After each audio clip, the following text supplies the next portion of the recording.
The next questioner is at the microphone on my right. First of all, may I make a statement instead of a question?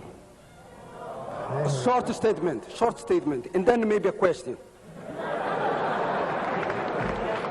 As long as it's short, and as long as it ends in a question. Okay, yes. First of all, I'm offended by the morality of the debate itself.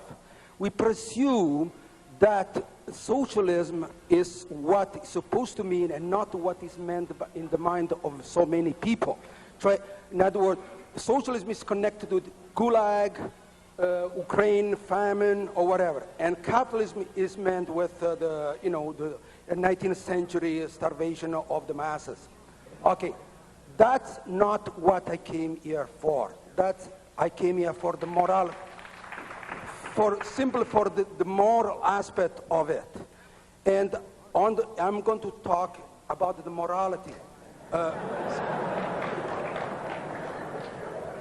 My question is, the professor, he should not be called professor because in the realm of an animal, maybe you can be professor, but in the realm of a human being cannot be professor on anything, The capitalist side there, the capitalist side, especially the one who said that life, morality is defined by the rational self-interest or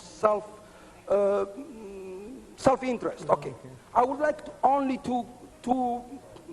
beg him to carry that to the extreme consequences. No, I want the question though. In California now, I want the question. Mothers are selling their children for self-interest, for pornography right now. I wish. Why his mother didn't sell him for pornography? That's the question. Why, if life is determined by self-interest, why his mother didn't sell him for pornographic industry?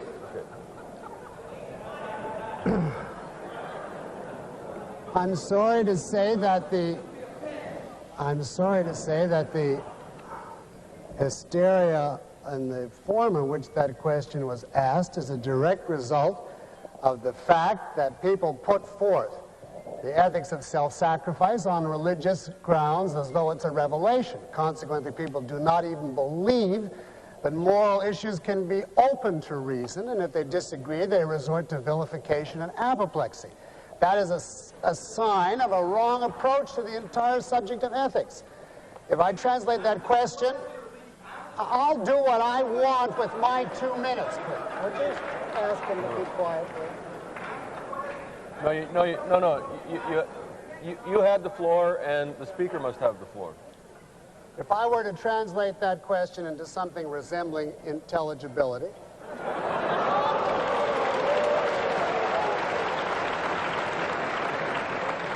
I would say he's asking, are you saying that an advocate of selfishness can do anything? Do you believe whatever you feel you should do, regardless of how it runs roughshod over other people?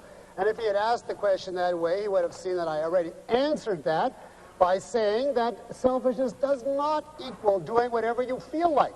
You might feel like cutting your throat or jumping off a cliff. That does not make it something which redounds to your self-interest. Your self-interest has to be objectively, rationally defined. It has to be in accordance with the requirements of your nature, and it has to respect the equal right of every other human being. I said over and over, selfishness is not running loose like some kind of monster. That is simply the movie image put forth by altruists in order to try to dismiss this issue. Selfishness is a perfectly rational, if you are rational, you live to achieve your life by certain definite means, you respect the rights of others, and you trade. That's it. You want to do this? I don't know what you're talking about. I'd like to do it. It's up to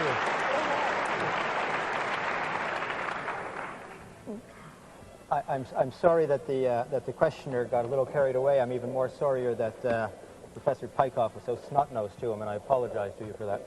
I want to say... I'm going to exert the chairman's prerogative in a minute. As far as I can figure out, a selfishness that is bound only by my own rational decisions as to what its limits are is a selfishness that allows me to do anything I want, in fact, because I'm the only arbitrator. Gosh, it's really nice. Not only do I have him, I have all of you moaning at the same time. It's really terrific. But it is, in fact, what the speakers repeat time after time. There is no other force, there is no other arbitrator to stop me from making those decisions other than my own rational processes. And as long as that's so, I assume that ultimately it means I can do whatever I want. Now, because they are sophisticated, they know they will not do anything too bad, except cut off all these people from welfare and social service and all the other things they will do. So the argument, I confess, eludes me, and it has never seemed quite as persuasive as many of you self-evidently appear it to be.